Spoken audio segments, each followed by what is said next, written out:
Righty's just saying, bit dramatic. The whole thing was dramatic. It was a very dramatic day. Yeah, but listen to the commentators. They drop points at Liverpool. Yeah. The fact that there's not many teams that will go there, that have gone there of that stature, that Liverpool have not caused massive problems. That's a tough place to go to and get that point. We've got to be happy with that point.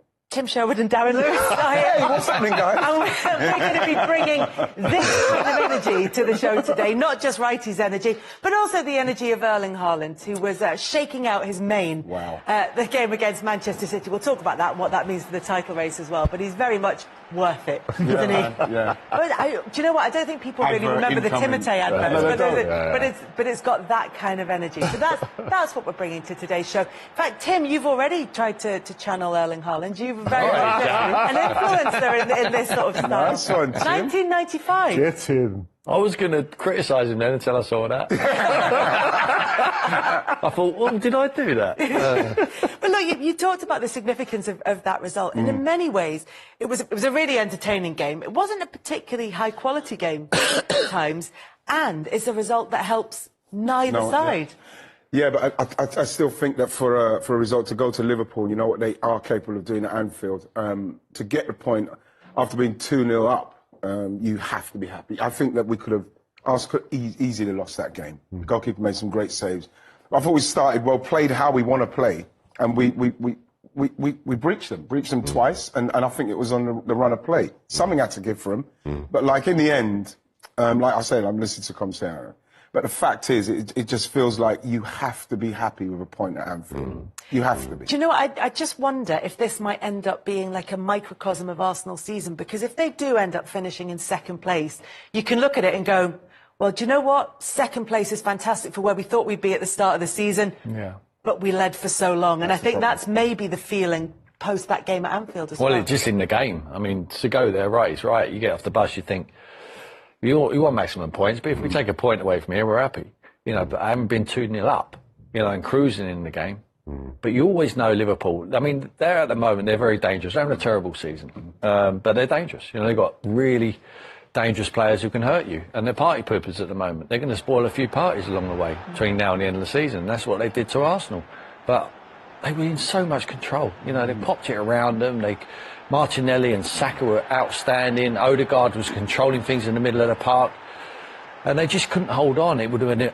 I honestly believe it's wide open now. It's certainly wide open. But I think if they would have held on, I think that confidence that would have took them to go to Anfield, come back to, you know, they were really pushing. If you would have held on and won that game 2-1, I would have said pretty much over. I still think Arsenal got a good chance. Of course they have, but it might have dented their confidence a little bit, but it's not disastrous. You know, you know what the mood's like, right? When you go back, if you lose a game, the mood between now and the next game is doom and gloom all the time. It's trying to get the chins up. The manager has to pick up the troops, but he hasn't got to do that now, Mikel. He will say in a cold light of day, he say, look, Anfield, you know, it was intense atmosphere. You know, the momentum was changing. Look at the positive stuff. Absolutely, and I think that they will say, well, we're still in the driving seat. Because the way Daz, you see the way they're talking, you'd think that Arsenal actually lost that game. There's a little bit of like a boom about it, and I still think that's a positive result. It has to be. But it is a positive result in so much as the attitude of the players hasn't changed, the mentality hasn't changed, the objective hasn't changed, and there's a realisation. And I was in a press conference before the match where Arteta said you don't train in the zoo to go into the jungle. And why he'd said that was because people were talking about that unorthodox technique he used in the documentary, where he had the speakers of the intensity and the noise playing You'll Never Walk Alone or whatever else. And people were talking about it and saying, look, you did get a bit of stick for that. But he said, well, look. Well, he got a bit of stick for it because they were beaten 4-0. 4-0 in that match. After that, yeah. Yes. But my view has always been that in the old days, managers would maybe hear someone say something or write something, pin it up on the dressing room. Now you have younger managers, more techniques. So throughout the course of the documentary, you saw a variety of techniques that he used. You're trying to motivate millionaire footballers, young men, find different ways to give them the same message. And he's given them that message to stunning effect, you have to say, when you consider what they've done so far this season. When you talk about the perception of the result, I mean, this is an editor of a newspaper, so it's us really who are making these Yeah, it's your fault. perceptions. Driving the narrative. But you see, the thing is, there has been so much expectation around Arsenal, and they've generated that because they've been so good, so consistent. They were on a run of 6 straight wins. All of the individuals that many people had question marks over, they've been completely different so far this season, not least the likes of Xhaka, for example, who's been a real leader. When Jesus wasn't around, everyone said it would fall apart, and you scored goals and people stepped up. So people expected this to be the last place where you had a bit of unfinished business and you'd go there and you'd sort it out. And it was just disappointment more than anything. Not won there since 2012. No, and Arteta was in the team at the time. So it tells you how long ago the whole obstacle has been there. I've always felt that because City have been the course and the distance, so they would come through and win. But I don't think it changes Arsenal's objective at all. No. If they go in their next game, for example, and they improve their goal difference, because City's is superior at the moment, then Not they give by themselves huge a amount, only is it? by It's 4 or 5, yeah. So then it goes down to the wire. One false move from City, and Arsenal, it's back in their own hands again. But at the moment, it is City. I mean, it's kind of in Arsenal's hands as well, because if they beat Manchester City, when they it's in both their hands at the same time, because they've got to play each other. Well, yes and no. I mean, City's record at the Etihad is near invincible. They've lost once and they've drawn once in their last 30 games. It's a very, very tall order to suggest that they're going to do that. Plus, you've got to go to Newcastle as well, the best defence in the country. They're scoring goals for fun now. When they have Bruno Gomes in midfield, they too are near invincible. So it's going to be a tough old task, but I don't think it changes the mentality, the attitude, the objective at Arsenal, because they are still in a very, very good place. And you'd rather be there than anywhere else. Trying to win the title it's no duck walk, is it? Somewhere you're... It's a duck walk. You know, A cakewalk. cakewalk. It's a cakewalk. I was thinking in mind, is it cake or is it duck? I want to say, no, but like, I was thinking of ducks just walking, just like going to the pond. But the thing is, it ain't no cake. And you can't expect... Ain't a walk in the lake, is it? You can't expect... What was that to you? Is duck walk really a thing? Duck walk. I've heard it in a film. Is it cakewalk? Thanks, Dan. It's no cakewalk. It's a cake. What is a cakewalk? Anyway, it's going to be tough. Yeah.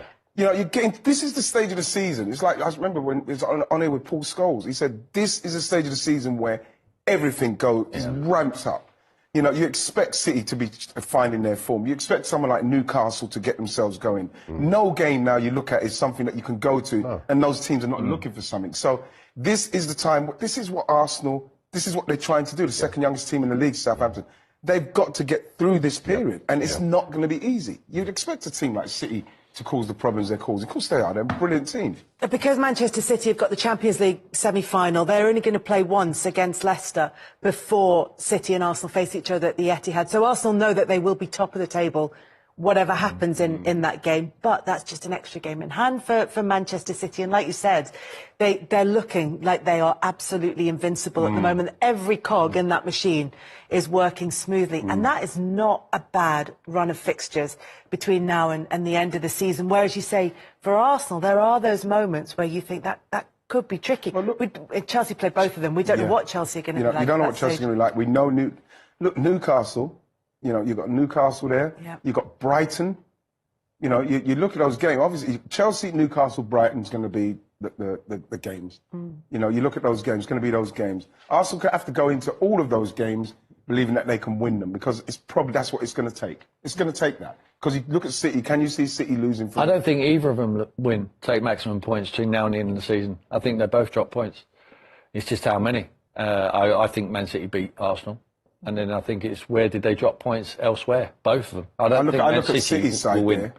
Look at City's side there, Tim, and I find it very hard with City at the stage of the season where they know what they need to do. I find it very, very difficult for any of those teams to get anything from City. Yeah. Because they know exactly what they've got to do now. It's just the amount of games, the Champions League, we know how much they want to win it. The FA Cup, you know, they've got loads to play for still, haven't they? And Arsenal just concentrating, obviously, on the FA. They can have that laser focus. Vision, I wonder if people are looking for maybe small parts of the Arsenal machine starting to crumble a bit. I wonder if something like the Xhaka moment in the game against Liverpool yesterday is going to play into people's minds, because he looked as though he'd got that temperament side of the game well under control. He looked like he'd managed to harness it, to use it for the good. But just losing his rag a little bit and getting that booking in, you saw Trent Alexander-Arnold fire up the crowd at Anfield. I just wonder if moments like that might be what can turn these games. I think you can't say that. For me, you go to Liverpool and it can be that easy for it to switch. And obviously, for an opposing player to do something like that in that moment, you'd think to yourself, maybe if you look back at that, you wouldn't probably do that. But we're talking about Granit Xhaka, who plays like that. That's how he plays. And like you say, Kelsey, he's somebody that, I think he's very much a leader in that dressing room. He's got a lot of stuff under control. But that's what that game can do to you. It done that to you. It got them going.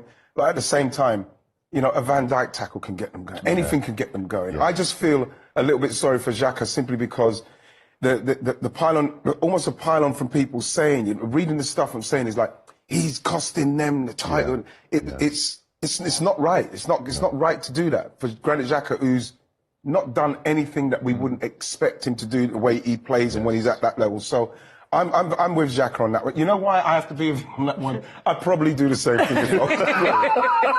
So for me, it's very easy for me to put myself in Xhaka's shoes and then maybe go in the dressing room and think, maybe I shouldn't have done that, guys. But that's how I am. And the guys would say, well, that's how he is. I'm not gonna go with that. Looking for reasons, aren't they? But also, there's such small differences, as you say. I mean, Mikel did it last year, didn't he? Really, we had a flare up with Jurgen on the touchline. The crowd weather up. It's hard to stop that momentum when they're on your side. And not only that, you really, what you've got to be looking at are the things that you can change.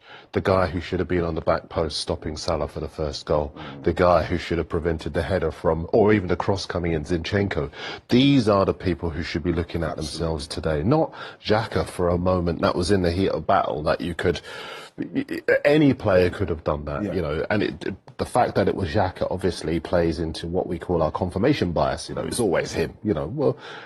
Sometimes it's other players, but the fact that it's him is easy for us in our industry, certainly. But I think there's more disappointment from the neutrals, if you like, that this fair. I mean, it would have been, I would have said, the best story since Leicester 2016, when you consider that nobody gave Arsenal a prayer of competing for the title, and yet they've stopped it from being a procession because Liverpool haven't been as good as they normally are. And City have been outstanding by their, actually underwhelming, but outstanding in building up this run. What is it, 5 wins in a row for the first time so far this season. They've not done it in the Premier League so far. So I don't blame Xhaka. No. It's just, we've talked about this before, when City have been going head-to-head with Liverpool in previous seasons, there's almost a sense that Liverpool were harnessing all that energy and that's why the Xhaka incident, I think, comes into play, because it's all done with so much emotion, whereas City's MO is to be completely cold. Like they talk about, you put your head in the freezer or put your head in the fridge or whatever it is they talk about. You're doing it as well. Well, there's less difference between a fridge and a freezer than there is between a duck and a cake. In my defence.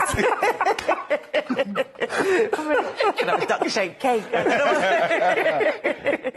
But that is the difference. It feels as though City want to take the emotion out of it, because then they will be more consistent. They won't be as thrown by those moments. Yeah, and the problem is the opponents, Liverpool, they've got nothing to play for. I always look at them and say, where's the motivation now? They're not going for Champions League. They're not going for the Premier League. They're out of the Cups. So where's the motivation to spoil someone else's party? That's what I would be looking if I was a Liverpool player. You're on the up. You want to spoil it. You want to be nasty. And I know you want to be nasty. Don't you think it's because they're in front of their own fans and there's this demand from the fans at Arsenal, at Anfield?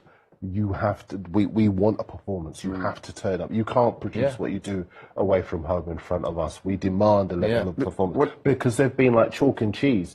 Away from home, they're losing to Brentford and Brighton, and then they fix themselves up for Liverpool. Exactly, and especially you're 2-0 down. You get that situation. The crowd are into it. The crowd. Liverpool want to be. They have to be in it. The crowd. Especially, this is why it's such a great place. Especially when Liverpool when they're going duking it out with City, the crowd are involved in it. And that is one of the things you want to do. At the Emirates as well, isn't it? That's what's happening there. For the first time properly for a full season, they're involved. It's felt like that. Yeah, but the thing with the thing with Liverpool is one of the things you always say is do not get the crowd involved. Yeah. You know, so we're talking about, you know, if you're playing and someone like Tony Adams smashes through Robbie Fowler, Yeah. bam! It's, you know, if he smashes through Michael Owen, bam! The crowd are in it, Yeah. and then. A lot of people, Tim, you obviously know, and you know, Kel's watching them, and obviously yourself, Darren, watching Liverpool for years. When they're involved, it's a pressure that you can't seem to get them off. You can't get them off you. No. It's like fighting your big brother. He was coming with De Bruyne. It's over when that clicks. It's over. You've got arguably one of the greatest exponents in terms of technical ability and finding space and passing the ball to one of arguably the greatest goal scorers we're about to see. Does him and De Bruyne remind you of you and Bergkamp? You know what? I'd like to even dream of scoring that many goals, what Erling Haaland's scoring, but in respect But of more in the creative- understanding. and understanding, because I knew with Dennis. Dennis knew. I remember when we started training, when he first came, because you can't blame Dennis for getting it wrong. He was making that pass, and the pass was kind of hitting me. I wasn't moving quick enough.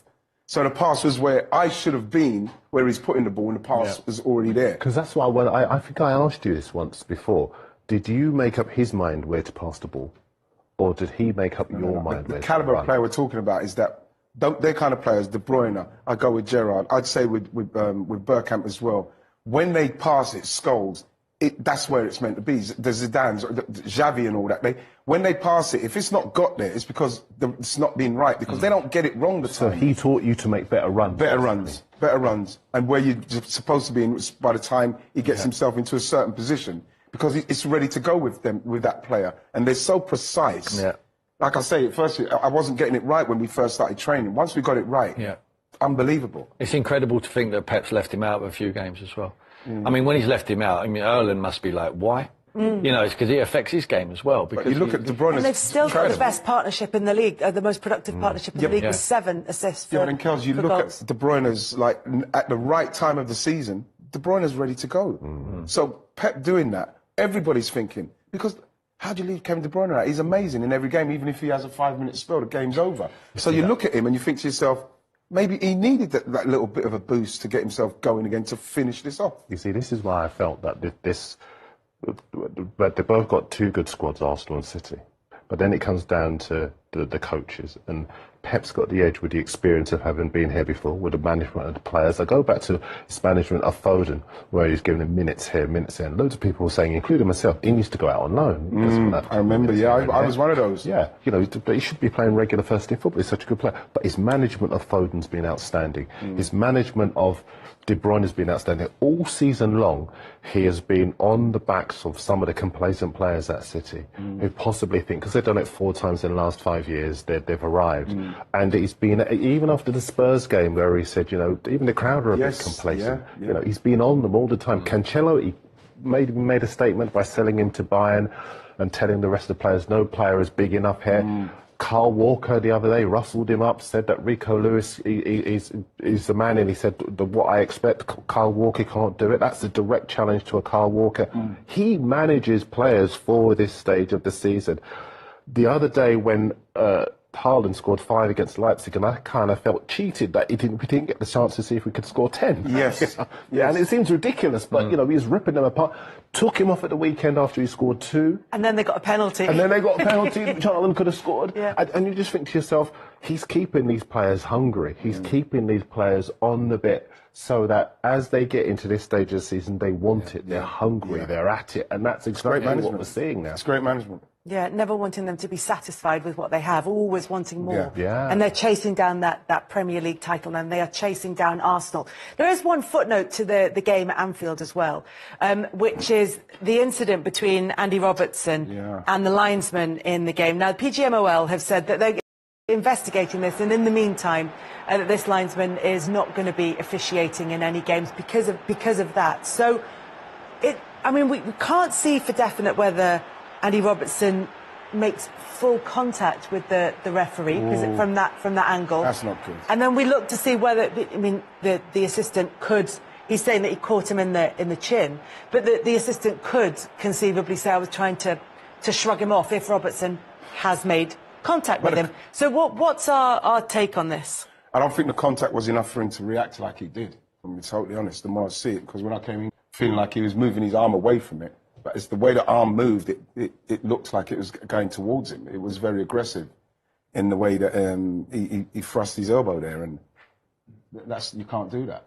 So what are we thinking then? Are we looking at something similar to a Mitrovic situation with the official, or are we looking at Bruno Fernandes, who touched the assistant referee and nothing happened? There's inconsistency with players and referees, so it's difficult to work out what the punishment should be for a referee if that's what has happened. Like Bruno Fernandes at Liverpool, it was a little kind of push as he's running away. I think Mitrovic was more of a kind of like, but this one is quite aggressive. So if Mitrovic is getting that kind of ban, then the referee's got to get some form of ban. Now people say, yeah, but he wasn't trying to elbow him. I don't care. I think the movement is enough. Well, because if a player done that if it was the other way around and we're trying to construe, well, he was trying to move his arm, they wouldn't have it. So we shouldn't have that. But right, when it's a decision between two players, they would go to VAR and we'd have a look at it in slow-mo and we would freeze it at the point where he's hitting him on the chin with his arm. Now, we could do that with the official there, and when we freeze it, he's actually elbowing Robinson in the chin. So I don't think he's got a leg to stand on. Yeah, I don't think so neither. Darren, what do you think? Yeah, it's a hard one actually, because for once, you know me, I'm full of opinions, but I kind of can't decide whether it was instinctive and he was trying to shrug him off, or whether it was deliberate. Now, none of us will ever know what's in anybody's mind, so we can't determine that. What I found interesting was that the game didn't stop so that we could, because he just continued officiating the game. Now, obviously, he had to, but quite clearly he'd been involved in a flashpoint that was very, very serious. And I just couldn't fathom what there was no provision for what was going to happen after that, which fascinated me anyway. I would hope that this is resolved fairly quickly, because it needs to be for all parties concerned, not least the referee himself, the assistant referee himself. And I think that one of the possible solutions to this is a kind of small exclusion zone around the referee. We're seeing too many players approaching referees full stop. Yeah, I mean, it's supposed to only be the captain, isn't it, that's allowed to approach the referee, so maybe... And all of the flashpoints that we've seen involving referees or assistants have involved players approaching them. It doesn't happen if Robertson's not allowed to approach the referee. It doesn't happen if Mitrovic is not allowed to approach the referee. It should just be the captain. No other player should be allowed to get into a referee's face. If we have that, and I think we do need to bring something along those lines in as a matter of urgency to protect officials and the players. Yeah, I'll go with that. OK, that's good. Consensus as we head. Dropped deep. They've stopped playing their normal football. And although Liverpool were good, they've allowed them onto them. They didn't change quickly enough. I thought you could see it coming, and they still didn't change. Kept the same person, and should have made subs quicker and tweaked it, did change near the end, went 3 at the back. But I thought he could have done something earlier to try and stop that flow of attacks. It is the first time since October 2019 that Arsenal have been 2 goals up in a Premier League game and not gone on to win it. They take a point away from Merseyside. An extraordinary weekend all round, wherever you look. So many stories, and we didn't think Sunday could follow Saturday, but I think it's taken it to another level. It all began with wins for United, Arsenal, Newcastle, crucial ones for West Ham, Bournemouth and Spurs. Frank Lampard's return to Chelsea was a losing one. City's 4-goal show. Crystal Palace scoring 5 goals away from home in the Premier League for just the 2nd time in their history earlier on, having been 1 down at Leeds to win 5-1 in that crucial game at the bottom. And you could watch that 2-2 draw between Liverpool and Arsenal with the Salah missed penalty over and over again. Talk about an edge-of-your-seat game. That was it at Anfield. So after that first game of the day, Palace are the big climbers, 33 points, 6 clear of the drop zone, having played 30 games. Leeds remain 2 points above the bottom 3. Only West Ham in the bottom half now have a game in hand. Well, Manchester City probably would have enjoyed that game as well as Liverpool, because the gap is 6 points. City have a game in hand. They have a better goal difference and they still have to welcome Arsenal to the Etihad. So if City win every single game and they've got 9 left to play, then of course they will be champions. Liverpool in the top 8 still, 44 points, just 1 clear of Brentford, having played a game less. How good was he, Tony? Magnificent. Absolutely magnificent. The saves that he made was incredible, especially the one in the top right-hand corner. Phenomenal. The one-on-one as well with Nunes. Brilliant, yeah. It's phenomenal. Absolutely. He's got us a point today. You think it's a point gained? I think it's a point gained today. Liverpool up their game in the last 30 minutes, and not many teams in the world can actually sustain that amount of pressure in the Anfield roar behind you. That was hard going, but the goalkeeper was brilliant for us today. Do you think it's a point gained? Yeah. I think now looking at the overall performance, I was amazed in the second half when Liverpool was so dominant why they didn't go to a 5 earlier or even a normal back 4. Zinchenko and Gabriel arguing with each other, who's picking up Salah, crossing over, they were all over the place. And that's something they'll have to learn from, because they've got City away and Newcastle away coming up, and that confusion between those two could cost them later in the season against the better opposition. But they got away with it today, second half. There were good signs first half and some good counters second. But that defensive confusion in the second half was a worry for Arsenal. Well, the atmosphere sounded sensational at Anfield. Let's go to our man at the ground, and Arsenal invincible, Ray Parlour. Tell us, first of all, what that was like to watch inside the stadium, Ray. Well, certainly from my point of view, it's very nerve-wracking, especially in that second half. I mean, you expected a little bit of a run from Liverpool.